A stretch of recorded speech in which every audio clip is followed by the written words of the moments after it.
ತತ್ತಸ್ಯ ಕೈಂಕರ್ಯಮಲಂ ಭೃತಾನ್ನೋ ವಿಗ್ಲಾಪಯತ್ಯಂಗ ಯದುಗ್ರಸೇನಂ ತಿಷ್ಠನ್ನಿಷಣ್ಣಂ ಪರಮೇಷ್ಠಿಧಿಷ್ಣ್ಯೇ ನ್ಯಬೋಧಯದ್ದೇವ ನಿಧಾರಯೇತಿ.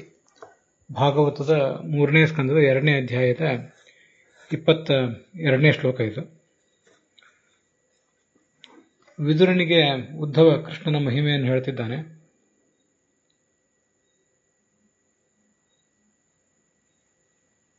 ಕೃಷ್ಣ ತಾನು ಸರ್ವೇಶ್ವರನಾಗಿದ್ದರೂ ಕೂಡ ತನ್ನ ಅಜ್ಜನಾದ ಉಗ್ರಸೇನ ಸಾರ್ವಭೌಮ ಸಿಂಹಾಸನದಲ್ಲಿ ಕೂತ್ಕೊಂಡಿದ್ದಾಗ ಅವನ ಮುಂದೆ ತಾನು ನಿಂತು ಯಾವುದಾದರೂ ರಾಜಕೀಯದ ಕೆಲಸವನ್ನು ವಿಜ್ಞಾಪನೆ ಮಾಡುವ ಪ್ರಸಂಗದಲ್ಲಿ, ಮಹಾರಾಜ, ನನ್ನ ಈ ಒಂದು ವಿನಂತಿಯನ್ನು, ಭಿನ್ನಪವನ್ನು ಕೇಳು ಅಂತ ಹೀಗೆ ಹೇಳ್ತಾನೆ. ಅವನ ದಾಸ್ಯವನ್ನು ಮಾಡ್ತಿರುವವರು ನಾವು, ಅವನ ಕಿಂಕರರು ನಾವು. ಅಂಥ ನಮಗೆಲ್ಲರಿಗೂ ಒಡೆಯನಾದ ಕೃಷ್ಣ ಉಗ್ರಸೇನನ ಮುಂದೆ ನಿಂತು ಹೀಗೆ ಮಾತನಾಡುವುದನ್ನು ನೋಡಿದರೆ ನಮ್ಮ ಮನಸ್ಸಿಗೆ ಒಂದು ಗ್ಲಾನಿಯನ್ನು ಮಾಡ್ತದೆ. ಅವನ ಮಾಹಾತ್ಮ್ಯವನ್ನು ಅರಿಯಲಿಕ್ಕಾಗದೆ ನಮ್ಮ ಅಜ್ಞಾನವನ್ನು ನಾವು ಆತನ ಸನ್ನಿಧಾನದಲ್ಲಿ ಒಪ್ಪಿಕೊಳ್ಳುವುದೇ ಆ ಗ್ಲಾನಿ. ಇದಕ್ಕೆ ವಿಜಯಧ್ವಜರು ಮತ್ತು ಯಾದವಾರರು ಏನು ಅರ್ಥ ಮಾಡಿದ್ದಾರೆ ಅಂತ ಅನ್ನೋದನ್ನು ನೋಡೋಣ.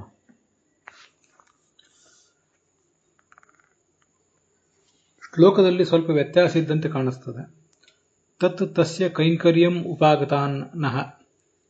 ತಸ್ಯ ಆ ಕೃಷ್ಣನ ಕೈಂಕರ್ಯಂ ಅಂದರೆ ಸೇವಕತ್ವವನ್ನು ಉಪಾಗತಾನ್ ಹೊಂದಿರುವ ನಮಗೆ ಅವನ ಈ ನಡೆ ಒಂದು ಗ್ಲಾನಿಯನ್ನು ಮಾಡ್ತಿದೆ ಅಂತ ಕೆಲವು ಕಡೆ ಇದೆ.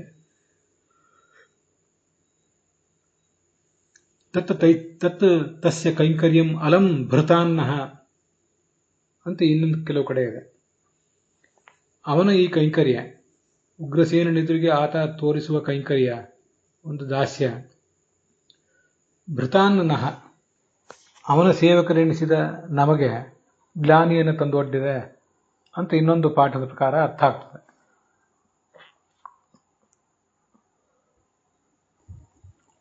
ವಿಜಯಧ್ವಜರು ಹೇಳಿದ ಪ್ರಕಾರ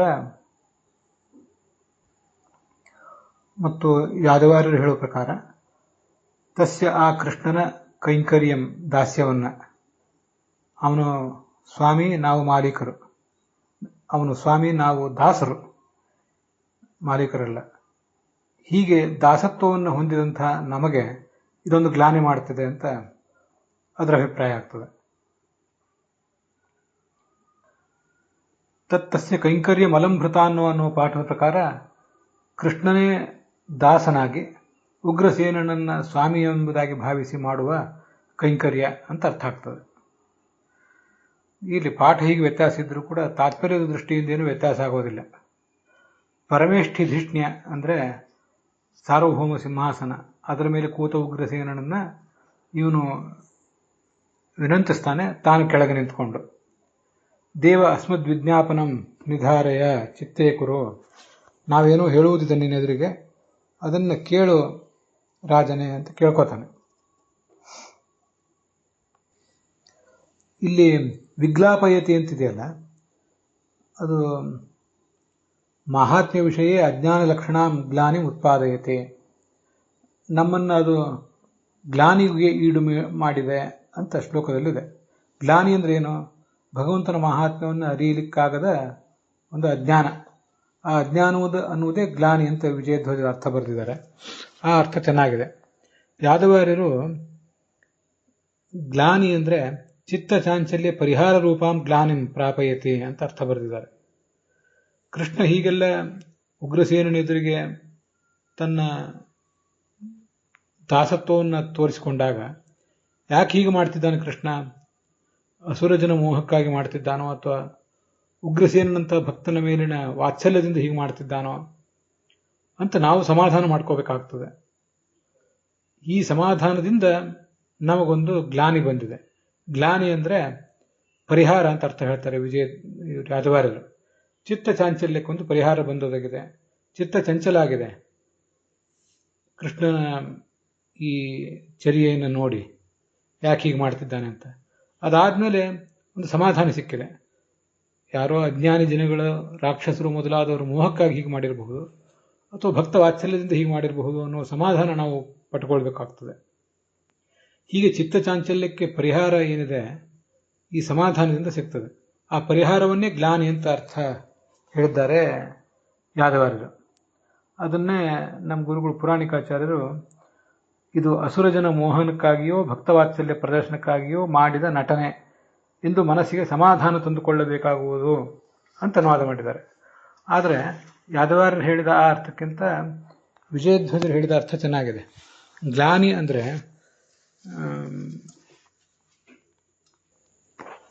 ಹರ್ಷಕ್ಷಯ ಅಂತ ಅರ್ಥ.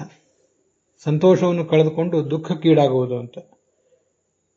ನಾವ್ಯಾಕೆ ಕೃಷ್ಣನ ದಾಸರಾದ ನಾವ್ಯಾಕೆ ದುಃಖಕ್ಕೀಡಾಗಿದ್ದೀವಿ ಅಂದರೆ, ನಮ್ಮ ಸ್ವಾಮಿಯಾದ ಕೃಷ್ಣ ಉಗ್ರಸೇನನ ಎದುರಿಗೆ ಹೀಗೆ ದಾಸನಂತೆ ನಿಂತಿದ್ದಾನಲ್ಲ ಅನ್ನುವುದು ನಮ್ಮ ದುಃಖಕ್ಕೆ ಕಾರಣ. ಇದು ಅಲ್ಲಿರೋದು. ಆ ದುಃಖ ಅಂದ್ರೆ ಏನರ್ಥ? ಕೃಷ್ಣನ ಮಹಾತ್ಮ್ಯವನ್ನು ಅರಿಯಲಾಗದ ಅಜ್ಞಾನ ಅಂತ ವಿಜಯಧ್ವಜರ ಅರ್ಥ ಬರೆದಿದ್ದಾರೆ. ಅದು ಚೆನ್ನಾಗಿದೆ.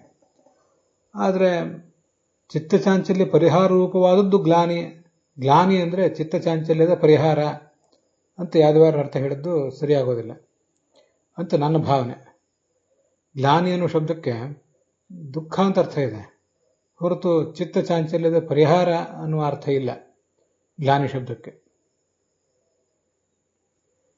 ಇನ್ನೊಂದು ಪರಿಹಾರವನ್ನು ಯಾದವಾರ್ಯರ ವ್ಯಾಖ್ಯಾನಕ್ಕೆ ನಾವು ಕೊಡಬಹುದು. ಗ್ಲಾಪಯತಿ ಅಂದರೆ ದುಃಖ ಪಡುತ್ತಾನೆ, ದುಃಖ ಪಡಿಸ್ತಾನೆ ಅಂತ ಅರ್ಥ. ವಿಗ್ಲಾಪಯತಿ ಅಂತಂದ್ರೆ ದುಃಖವನ್ನು ಹೋಗಲಾಡಿಸ್ತಾನೆ ಅಂತ ಅರ್ಥ. ವಿ ಅನ್ನುವ ಉಪಸರ್ಗ ನಿಷೇಧ ಅನ್ನೋ ಅರ್ಥವನ್ನು ಹೇಳ್ತದೆ. ಆದ್ದರಿಂದ ಕೃಷ್ಣನ ಈ ನಡೆ, ಈ ಚರ್ಯೆ ನಮ್ಮ ದುಃಖವನ್ನು ಹೋಗಲಾಡಿಸಿದೆ. ವಿಗ್ಲಾಪಯತಿ ಅಂದರೆ ದುಃಖ ಕೊಟ್ಟಿದೆ ಅಂತ ಅರ್ಥ ಅಲ್ಲ, ಹೋಗಲಾಡಿಸಿದೆ ಅಂತ ಅರ್ಥ. ಅದು ವಿ ಅನ್ನುವ ಉಪಸರ್ಗದಿಂದ ಬರುತ್ತದೆ.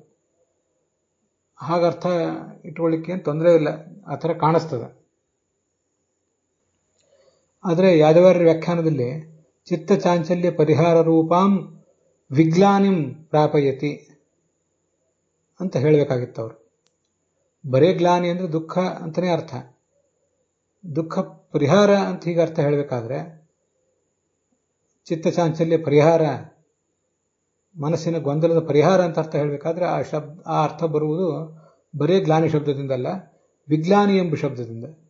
ಅದನ್ನು ವಿಗ್ಲಾನಿಂ ಅಂತ ಅವ್ರು ಹೇಳಿದರೆ ಸ್ವಲ್ಪ ಸರಿಯಾಗಬಹುದಿತ್ತು. ಆದರೆ ಚಿತ್ತಚಾಂಚಲ್ಯ ಪರಿಹಾರ ರೂಪವಾದದ್ದು ಗ್ಲಾನಿ ಅಂತ ಹೇಳೋದು ಸರಿಯಲ್ಲ.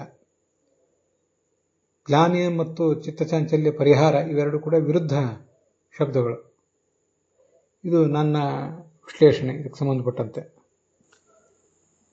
ವಿಗ್ಲಾಪಯತಿ ಅನ್ನೋ ಶಬ್ದಕ್ಕೆ ವಿಶೇಷಣ ವ್ಯಥಯತಿ, ನೋವು ಕೊಡ್ತಿದೆ ಅಂತ ಅರ್ಥವನ್ನೇ ಬರೆದಿದ್ದಾರೆ ರಾಧಾಕೃಷ್ಣರು ಕೂಡ. ಹಿಂದಿನ 16 ಮತ್ತು 17ನೇ ಶ್ಲೋಕಗಳಲ್ಲೂ ಕೂಡ ಉದ್ಧವ ವಿದುರನಿಗೆ ಹೇಳುವಾಗ